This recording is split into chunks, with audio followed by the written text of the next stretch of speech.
El siguiente segmento es clasificación F, formativo, educativo cultural. A, apto para todo público.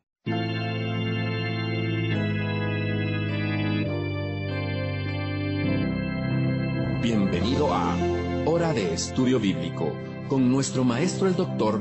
Lehman Strauss. Este estudio es el resultado del tiempo personal con el Señor, el ministerio pastoral y la experiencia en conferencias bíblicas del Dr. Lehman Strauss. Él nos instruye y alienta con la enseñanza de la palabra de Dios. Ahora, el Dr. Strauss.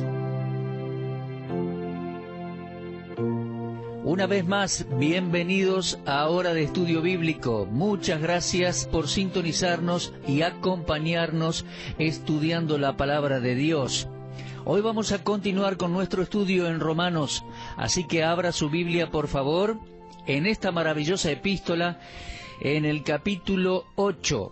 Creo que el capítulo 8 es uno de los mejores para darle al creyente tranquilidad y seguridad de salvación.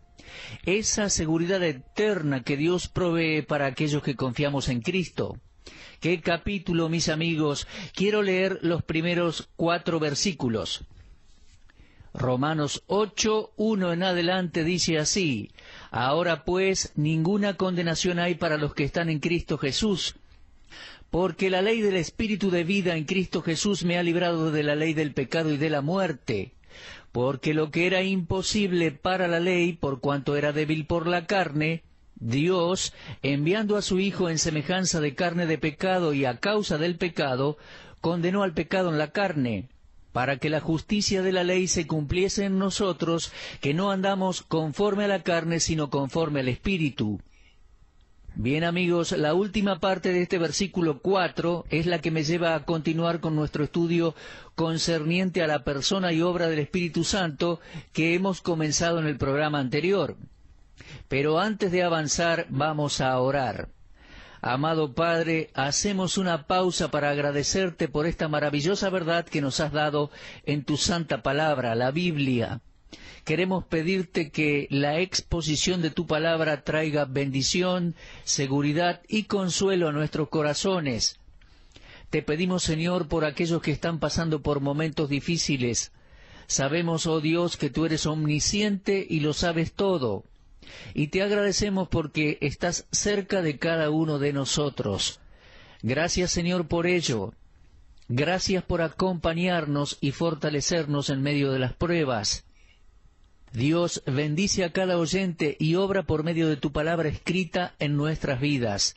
Te alabamos porque tú te mereces toda honra y gloria, y te pedimos que nos ilumines y enseñes en el nombre del Señor Jesús. Amén.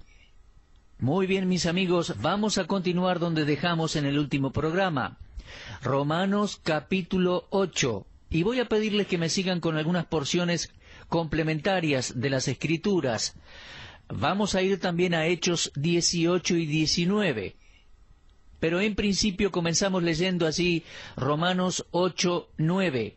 Vosotros no vivís según la carne, sino según el Espíritu, si es que el Espíritu de Dios mora en vosotros. Y si alguno no tiene el Espíritu de Cristo, no es de él. Sí, estimado oyente, dice clarito allí, si alguno no tiene el Espíritu de Cristo, no es de él. Permítame sugerirle que esa misma verdad es sugerida por otros versículos en Romanos 8. Por ejemplo, versículo 11. Si el Espíritu de aquel que levantó de los muertos a Jesús mora en vosotros, dice. Note eso, por favor. Y luego el versículo 15 dice, pues no habéis recibido el espíritu de esclavitud para estar otra vez en temor, sino que habéis recibido el espíritu de adopción. Entienda que ese es el Espíritu Santo, ¿eh? Y nuevamente en el versículo 16 leemos, el Espíritu mismo da testimonio a nuestro espíritu de que somos hijos de Dios. Pablo está usando aquí referencias que indican lisa y llanamente, en especial el versículo 9, que si una persona no tiene el Espíritu Santo, no pertenece a Dios, no es de Cristo. Pablo, cuando llegó a Éfeso, le preguntó a un grupo de hombres de la siguiente manera. Así nos dice el libro de Hechos, capítulo 19. Aconteció que entre tanto que Apolos estaba en Corinto, Pablo, después de recorrer las regiones superiores, vino a Éfeso y hallando a ciertos discípulos les dijo: ¿recibisteis el Espíritu Santo cuando creísteis? Pablo sencillamente les preguntó: ¿recibieron el Espíritu Santo al creer? Mis amigos, estoy convencido de que estos hombres no eran creyentes. Eran sí discípulos judíos que habían escuchado a Apolos y habían creído hasta el bautismo de Juan el Bautista, pues Apolos era un creyente que solo sabía en cuanto al bautismo de Juan. Tanto estos hombres como Apolos estaban limitados en su conocimiento del camino de Dios, de la palabra de Dios. Pero ahora usted me dirá: ¿y usted cómo sabe eso? Bueno, sencillamente lo leemos en Hechos 18:25.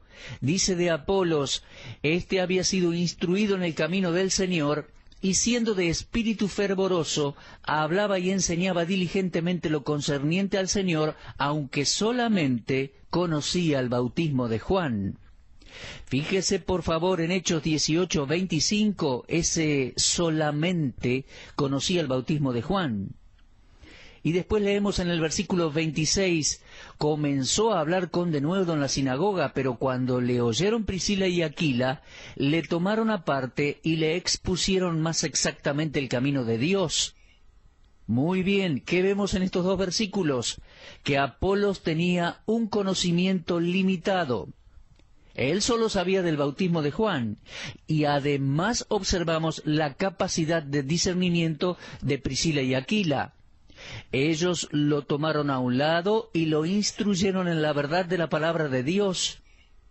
Ahora bien, tiempo después, cuando Pablo llegó, se encontró con los discípulos de este hombre llamado Apolos y les preguntó: ¿recibisteis el Espíritu Santo cuando creísteis? Tengamos cuidado, hay un creer que es para salvación y hay un creer que no lo es. Y Pablo se detuvo para averiguar si estos hombres solo eran discípulos de Apolos y no discípulos de Cristo. Eran seguidores de Apolos, no habían nacido de nuevo. La regeneración, mis amigos, es obra del Espíritu Santo.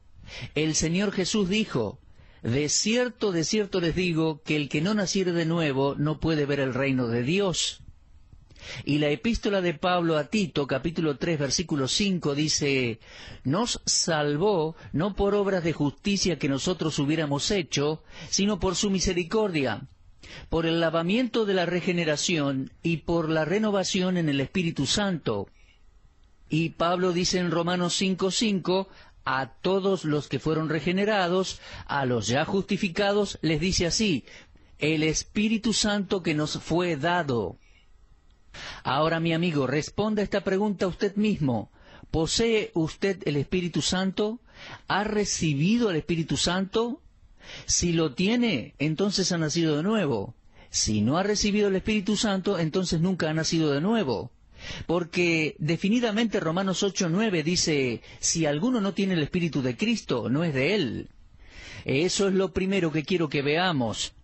En segundo lugar, hay que aceptar el hecho de que el cuerpo, nuestro cuerpo, le pertenece a Dios.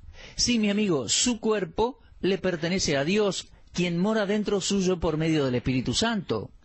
Ahora, ya respondió la pregunta número 1. Espero, ¿no?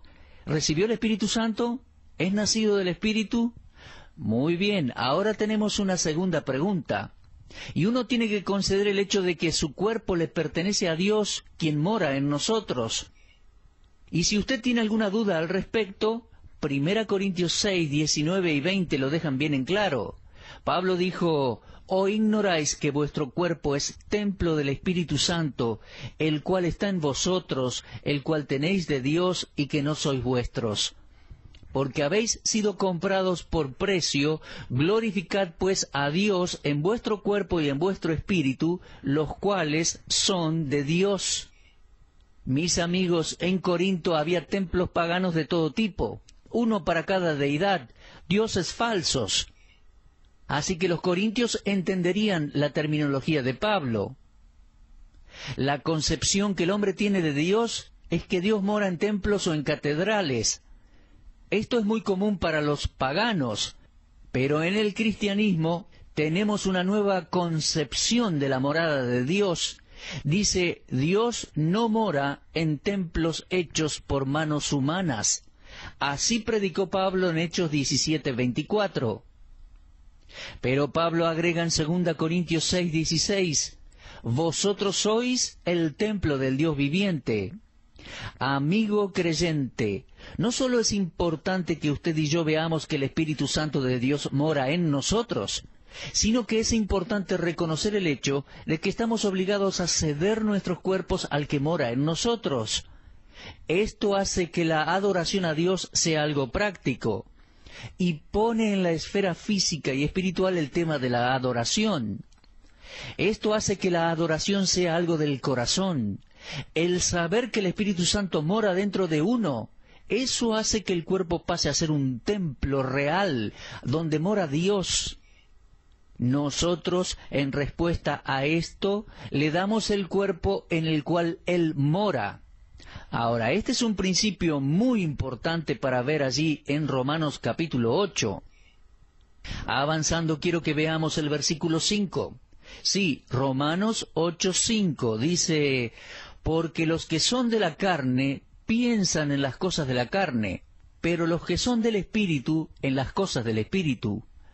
Ahora, hemos visto que en todo creyente mora el poder y la persona divina, el Espíritu Santo, y a menos que Él obre en nosotros, el nuevo nacimiento no es más que una teoría, no es más que una idea intelectual para cualquier persona. De la misma manera que la fe en la persona y obra de Cristo es esencial para la salvación, de la misma manera la fe personal en la persona y obra del Espíritu Santo es esencial para la santificación práctica. No podemos tener una sin la otra. No podemos saber nada de la persona y obra del Espíritu Santo en la santificación si primero no entendemos de la persona y obra del Señor Jesucristo en la justificación. El principio de la vida espiritual no existe en donde no hay una respuesta por parte del Espíritu Santo. Ahora, no estoy sugiriendo que el creyente tiene siempre, bajo todas las circunstancias, la victoria sobre el pecado porque el Espíritu Santo mora en él. Jamás podría decir eso, ya que en mi experiencia personal no es así. Yo nací de nuevo, tengo el Espíritu Santo morando en mí por muchos años, nunca me dejó, el Espíritu Santo ha estado morando en mi cuerpo constantemente desde el día que acepté a Cristo, como en todo creyente. Sin embargo, reconozco que yo no he vivido de manera perfecta sin pecar todos estos años. No le voy a mentir, mi amigo. Lo estaría engañando si le dijera que nunca pequé en palabra o con algún pensamiento o acción en todos estos años de creyente. Pero sí he tenido el Espíritu Santo morando en mí todos estos años de creyente. Ahora bien, su morada, es decir, su presencia en mí, siempre me ha hecho consciente de lo que estaba mal. Y su presencia personal en mí siempre mantuvo el deseo de hacer lo bueno. A veces nos alejamos temporariamente de las mejores condiciones de vida espiritual que Él ofrece, tal como un pez que puede salir un poquito del agua, o un ave que puede precipitarse al agua, pero ambos sobreviven porque regresan a su hábitat. El permanecer en el aire implicaría muerte al pez, y permanecer en el agua o bajo el agua sería la muerte para el ave. De la misma manera, los que le dan atención a la carne y se ocupan en las cosas de la carne, demuestran que son dominados por la carne y sujetos a la muerte. Creo que eso es muy claro. Leemos en el versículo 5, Romanos 8:5. Porque los que son de la carne piensan en las cosas de la carne, pero los que son del Espíritu en las cosas del Espíritu. Mi amigo, un pez está para vivir en el agua. Puede que salte fuera del agua por un momento, pero va a volver al agua. El ave está diseñada para volar por los aires, no bajo el agua. De estar bajo el agua, no sobrevivirá. Nosotros tenemos al Espíritu Santo morando en nuestros cuerpos, por ende somos capaces de vivir en triunfo sobre el pecado.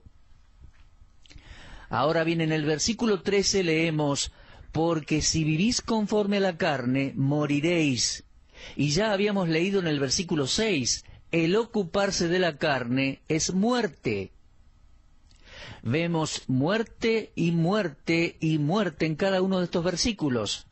Ahora permítame preguntarle, ¿está usted en sujeción a la carne o al Espíritu Santo?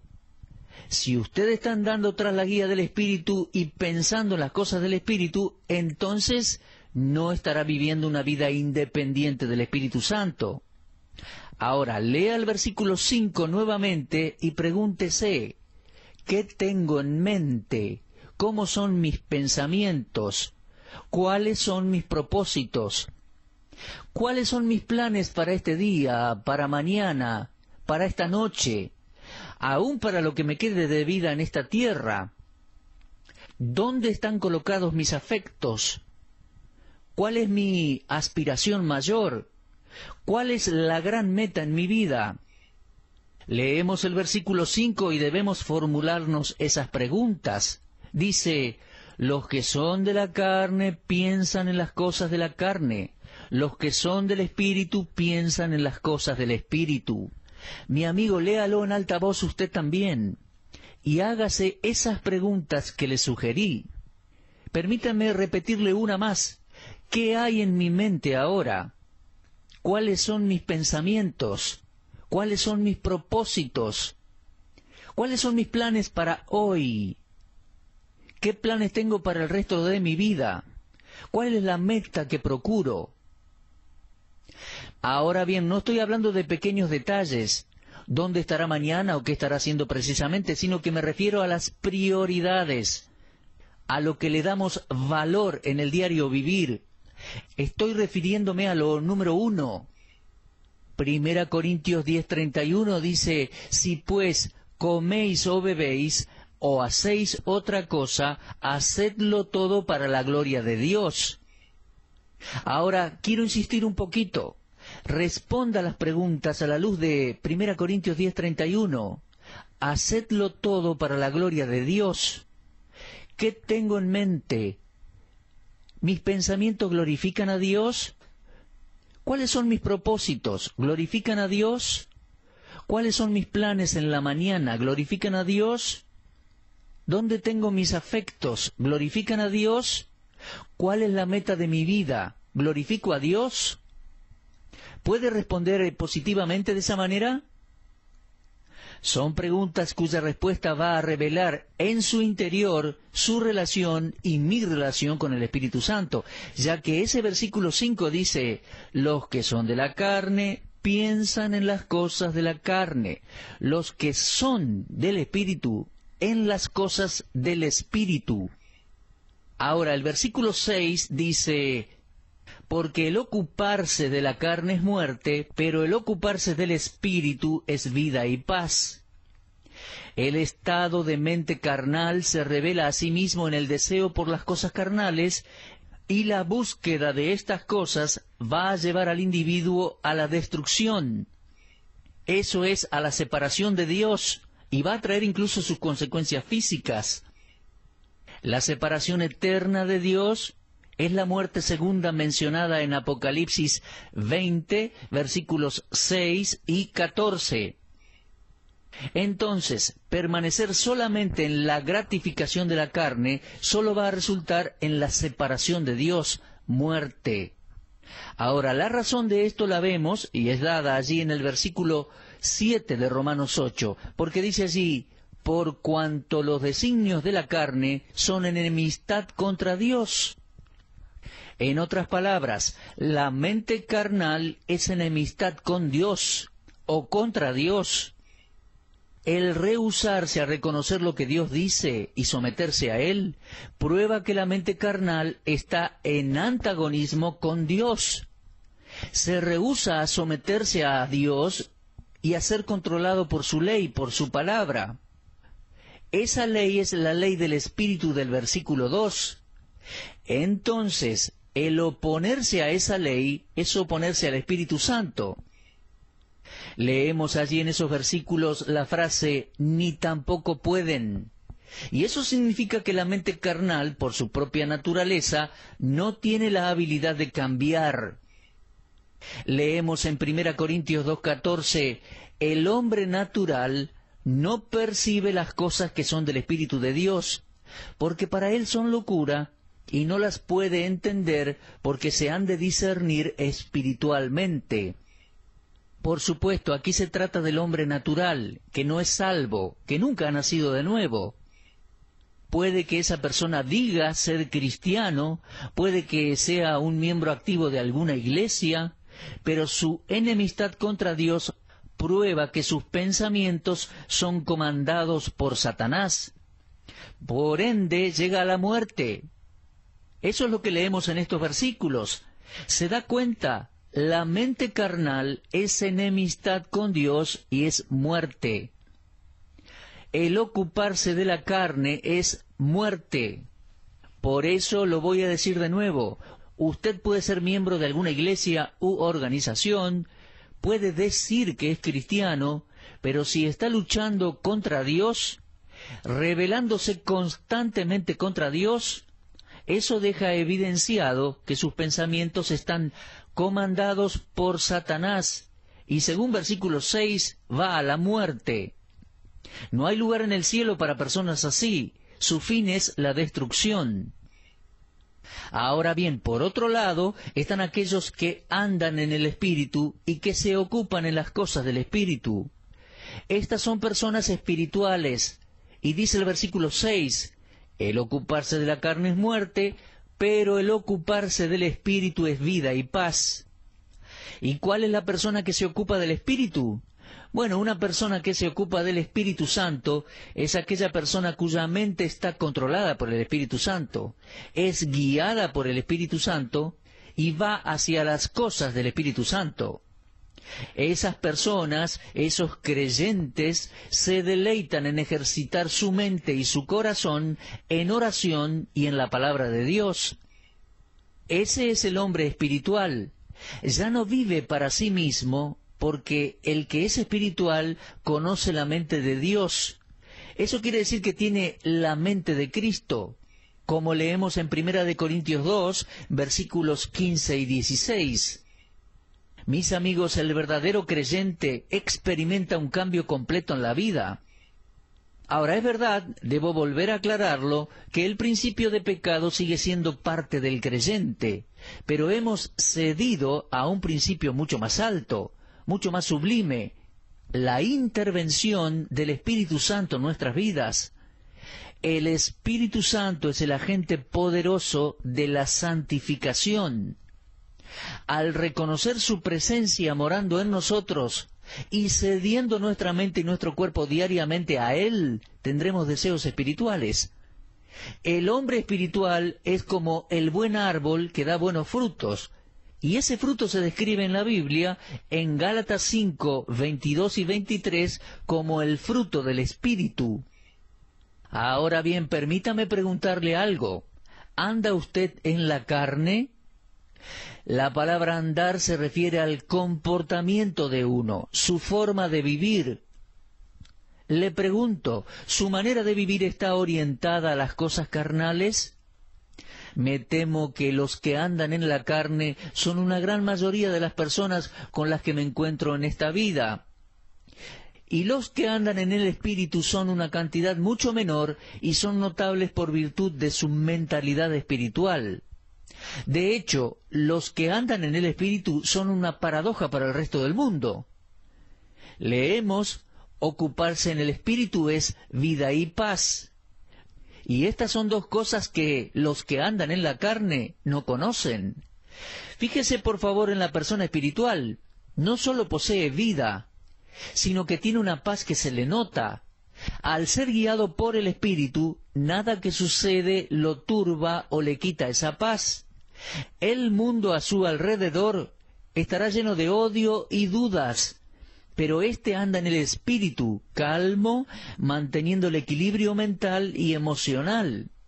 El secreto de su salud espiritual es el Espíritu Santo.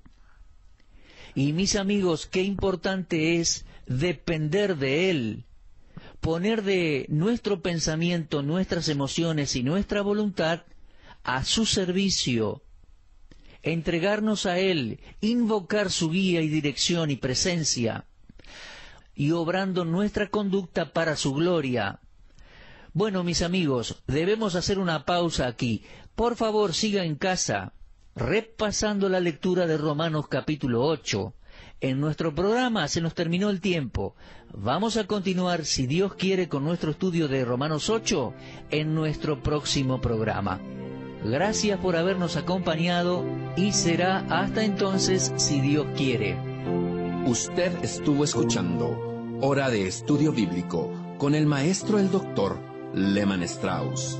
Si desea escuchar una vez más este mensaje, visite nuestra página en la internet www.bbnradio.org. Le dejamos la invitación para que el día de mañana nos acompañe aquí, en este mismo horario y punto del dial. Hora de Estudio Bíblico es una producción de BBN.